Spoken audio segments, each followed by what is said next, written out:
Toute l'histoire des miracles de Lourdes débute en 1858. Et à l'époque, l'environnement de la grotte Massabielle était très différent d'aujourd'hui. Ça n'a rien à voir avec le Lourdes de Bernadette. La grotte n'était pas la même, le sol n'était pas pavé, c'était bien plus sauvage. Cette grotte, elle était en bas de la ville, à l'écart de la ville haute et de l'activité de la cité. C'était un endroit qui n'avait pas très bonne réputation. Au milieu du 19e siècle, Lourdes est un bourg de 4000 habitants au cœur des Hautes-Pyrénées. La famille de Bernadette Soubirous compte parmi les plus pauvres de la ville. En 1858, elle a 14 ans. La famille Soubirous, c'était des chiffonniers. Ils parcouraient au moment des apparitions les ruelles de Lourdes en ramassant du bois, des os qui à l'époque servaient pour faire des peignes, des boutons, et comme ça ils pouvaient se faire de quelques pièces de monnaie.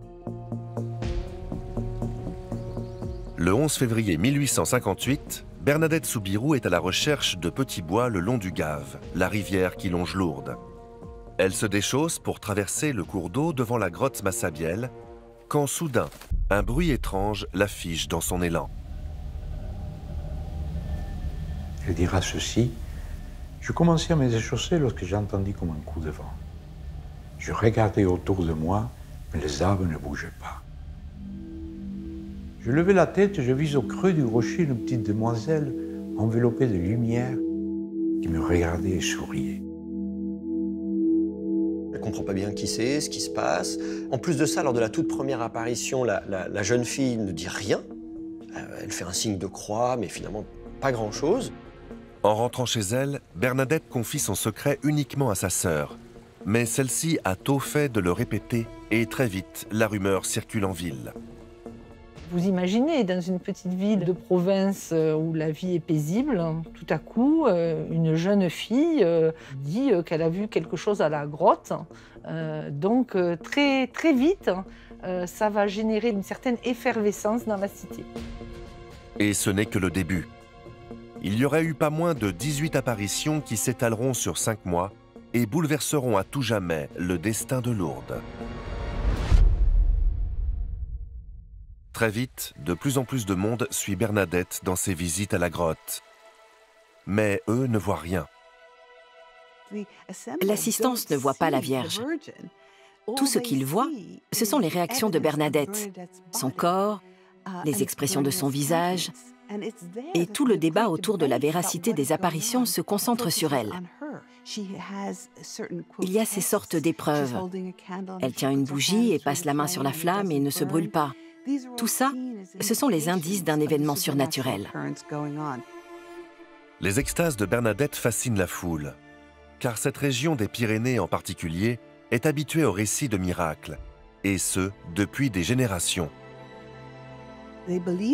Ils croient en elle car il y a une tradition d'apparition de Marie.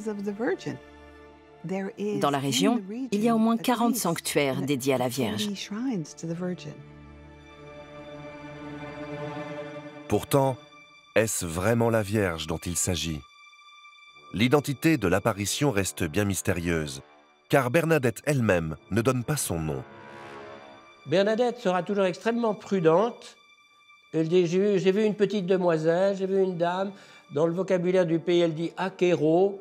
Alors, acquéro, alors ici, ça dépend selon les Pyrénéens que vous interrogez. Les uns disent ça veut dire cela, les autres disent ça veut dire celle-là. Bon. Ce dont elle est sûre depuis le début, c'est que ça vient du ciel. La description d'Acquéro est en effet troublante. Bernadette parle d'une petite demoiselle vêtue de blanc et ceinturée de bleu, avec une rose jaune sur chaque pied. Elle ne lui donne pas plus que 12 ans et la qualifie de bien mignonnette. C'est pas exactement l'image qu'on se fait de la Vierge Marie, qui est souvent représentée en gloire, la reine des cieux, auréolée, parfois avec une sorte de couronne de 12 étoiles, qui tient le bébé, l'enfant Jésus. Ça, c'est l'image un petit peu qu'on se fait de la Vierge, alors que là, c'est pas du tout le cas.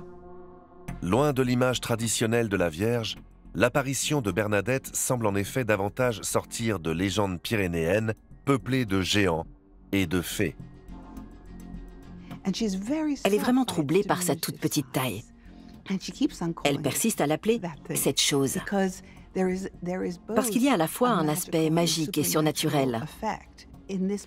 Dans cette partie des Pyrénées, comme dans de nombreuses régions françaises, les grottes sont souvent associées aux fées.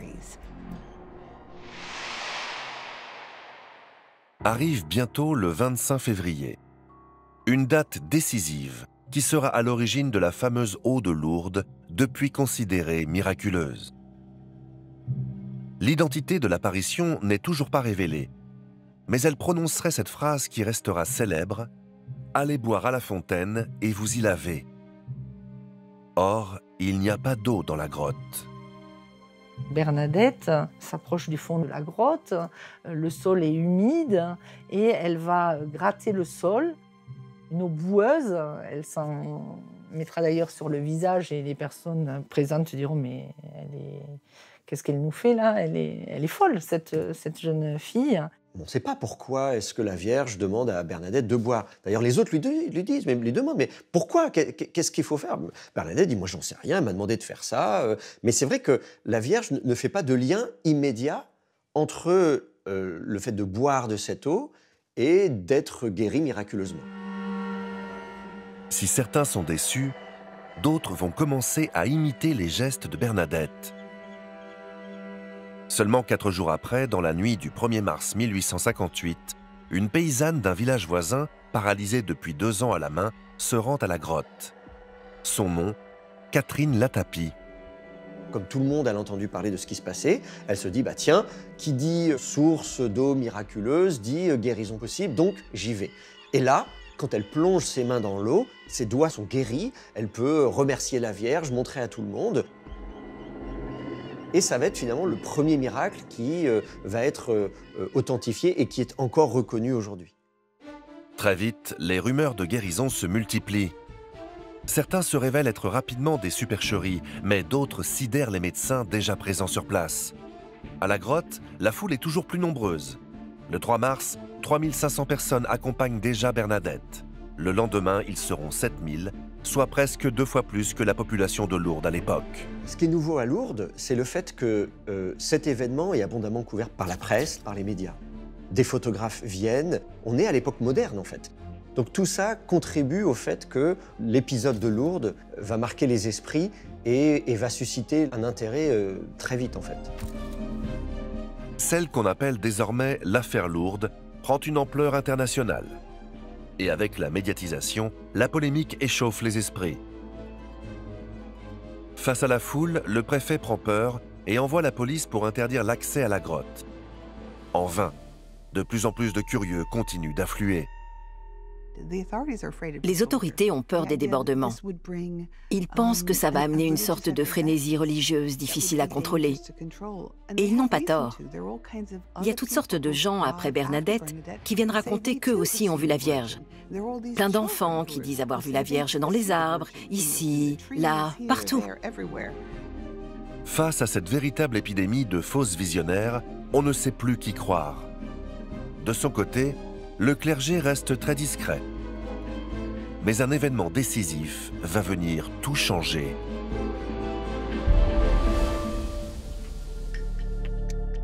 Les miracles et le surnaturel ont toujours marqué l'histoire du christianisme. Pourtant, dans l'affaire de Lourdes, le clergé est d'abord très sceptique, voire hostile. Au début des apparitions, le curé Péramal interdit même aux prêtres de Lourdes de se rendre à la grotte. La question qui se pose tout de suite, c'est est-ce que ce sont des hallucinations? Est-ce que c'est véritablement la Vierge Marie qui apparaît? Le clergé préfère toujours rester prudent, car il craint les fausses apparitions qui, pour lui, sont des signes du diable. Depuis la Révolution française, le pays est de plus en plus laïque. La foi perd du terrain au profit de la science. On n'est plus au Moyen-Âge, on est à l'époque de la raison, de la science, on est à l'époque des médias. C'est pour ça que l'Église est particulièrement prudente pour éviter de se faire critiquer en acceptant n'importe quoi. L'attitude par défaut, ce sera de dire non, c'est vraisemblablement une supercherie, jusqu'à preuve du contraire. 2 mars 1858, c'est la 13e apparition. On ne connaît toujours pas le nom de la mystérieuse demoiselle, mais elle aurait chargé Bernadette d'une mission. Qu'on bâtisse ici une chapelle et qu'on y vienne en procession. Bernadette va voir le curé de Lourdes, le curé Péramal, qui l'écoute, mais la renvoie aussitôt, plus perplexe que jamais. Ce qui manque au curé comme information, c'est essentiellement le nom de la dame. Qui est cette dame qui parle? Tout le monde se dit c'est la Vierge, mais elle ne dit rien. Elle ne dit pas son nom, elle refuse. C'est pas nécessaire, dit-elle.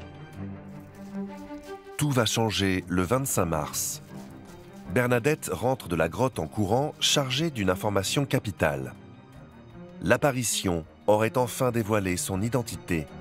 Elle répète ce nom tout au long du chemin pour lui dire à monsieur le curé, elle m'a dit, je suis l'Immaculée Conception. Le curé la regarde et lui dit, une dame ne peut pas s'appeler comme ça. Bernadette ne dit rien, le curé est un peu troublé, lui dit, va-t'en, je te reverrai un autre jour. Le curé tombe à genoux et se met à pleurer. Il a compris.